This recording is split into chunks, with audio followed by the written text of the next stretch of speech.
Welcome back, everyone. Another big game for Michigan happened today. First game of the Big Ten tournament, quarterfinal clash against the Maryland Terrapins, who were coming into this game off of a great victory, 68-57, over the same Michigan State team that had soundly defeated Michigan on Sunday afternoon. I was concerned about this game for a number of reasons. First off, because Michigan hadn't shown much energy in the previous loss. Didn't want that to continue. I was also keeping an eye on the status of Eli Brooks. I made a video about him. I didn't think he'd play. Of course he played. Of course he started. Of course he played like 35 minutes.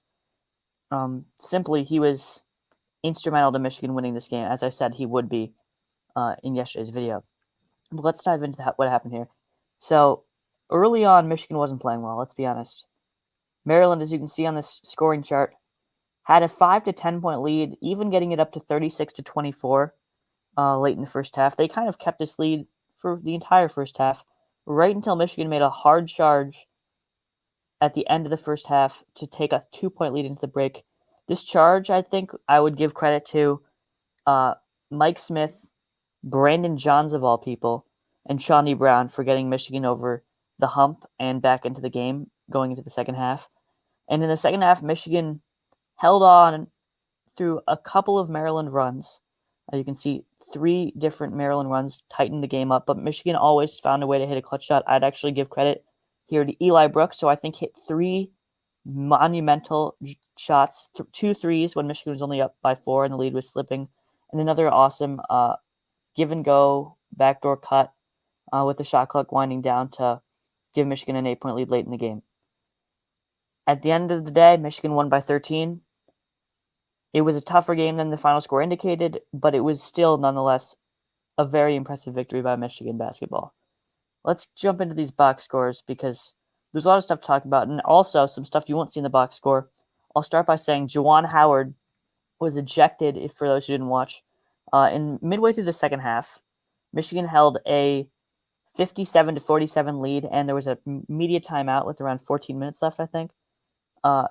Correct me if I'm wrong in the comments about that time, but Juwan had been chippy all game. Mark Turgeon, he had been going back and forth a couple of times, and after this break, Juwan was yelling about some out of bounds call. Mark Turgeon responded.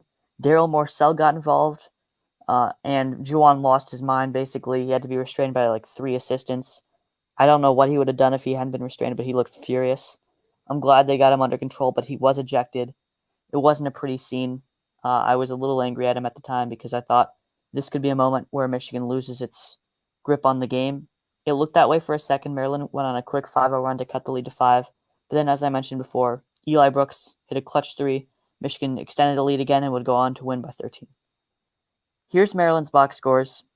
Early in the game, this team couldn't miss.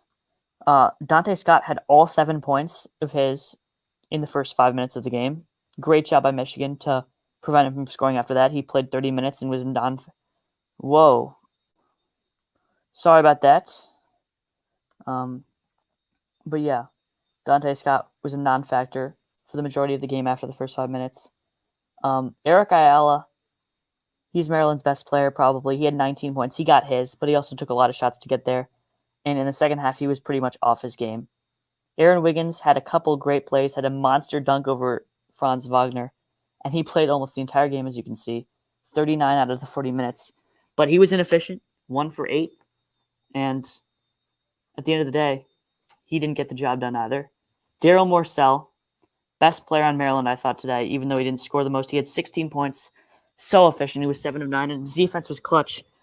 The reason Michigan came back in the first half was because Daryl Morcell got 2 fouls, and he had to sit out. You can see he finished the game with 4 personal fouls, which is a number that's pretty rare. He doesn't normally foul that much. But he was great. I'd say Ayala, Wiggins, and Morcell really proved themselves as that 3-headed guard monster that I think is going to be a problem in the tournament if Maryland gets there, which I expect them to. Off the bench, not a lot going on. Hamilton, actually, he hits threes. He's a big dude with a weird release, but he can hit threes. He had 3 threes from the corner. He was good this game, too. Let's go to Michigan now. Isaiah Livers, what a dud of a game. As you can see, he only played 15 minutes.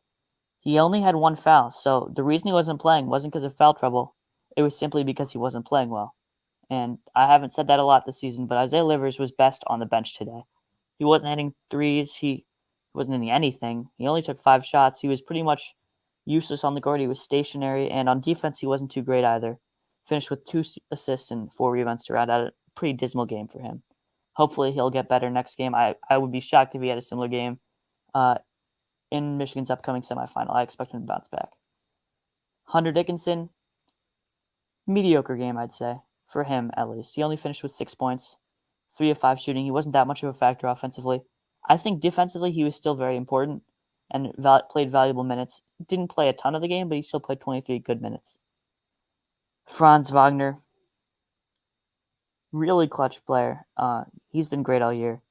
7 of 12 field goals today, 2 of 5 threes. He was all over the court. He was being extremely important. But I'd only call him Michigan's third best player today because the bottom 2 guys, Eli Brooks and Mike Smith, the guards, the small dudes, they played so well. I'll talk about Eli Brooks first. I didn't think he'd suit up. I'm not going to lie. I was pretty confident he wouldn't. But once he did, he looked really rusty at the start of the game. He started 0 for 6 actually, before he really found his rhythm and became a key component of this victory, hitting multiple clutch threes. He ended up with 4 and making some nice drives to the hoop. Just playing an all-around very, very good game. He didn't have any turnovers either. Neither our 2 lead ball handlers didn't have a single turnover. That's crazy. And yeah, that brings me to Mike Smith. Can't overstate how good he was today. He only shot 6 for 14, but it felt like he was just in control the entire game. He hit both of his threes, hit all of his free throws, and of course, 15 assists, a Big Ten tournament record. What a game from Mike. He finished as the lead scorer and the lead assist man on Michigan. By far the lead assist man. He was great today. This is probably his ceiling for Michigan, and I think it's an awesome ceiling if he can get here again. But yeah, what a game to remember for Mike Smith. Off the bench, shout out Brandon Johns for coming in the middle of the first half and late first half and giving Michigan good minutes. He was 3 for 3. He had an and one. He finished with 7 points. I was impressed by Brandon today. Similar to Austin Davis, who did his 12 minutes of dirty work, came out with 6 points, 8 rebounds. Leading rebounder in Michigan. Austin Davis, his importance cannot be overstated either. He doesn't play many minutes, but his work ethic's really amazing. And Chaundee Brown has a similarly awesome work ethic. Played 28 minutes. The Michigan's best lineup was Dickinson, Brooks, Smith, Wagner, and Brown. Leave Isaiah Livers out of that for this game. And Chaundee was all over the place today. He was doing everything for Michigan. Stallion doesn't reflect how important he was to the team.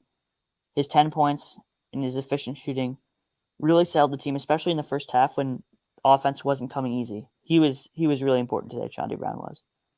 And obviously, Michigan ended up shooting a good clip on field goal percentage, over 50%, threes 45%, and free throws 100%. You cannot complain with any of those shooting marks. Maryland, for a team that started super hot, only shot 48% from the field and 30% from 3. They really fell apart in the second half, and that's just a compliment to Michigan's defense today. So overall, just a steady win. Really, Michigan battled back awesomely, I thought, after a rough first half, or a rough first 15 minutes. The one question mark from today I'll take was the play of Isaiah Livers. He hasn't been himself for a couple games now. Let's see. Hopefully he'll bounce back tomorrow, but that's something to monitor heading into the tournament because he's Michigan's best player when he's playing at his best. So that's all, ladies and gentlemen. Thank you for watching. Great win for Michigan. We'll see how they respond tomorrow against either Purdue or Ohio State. And go blue.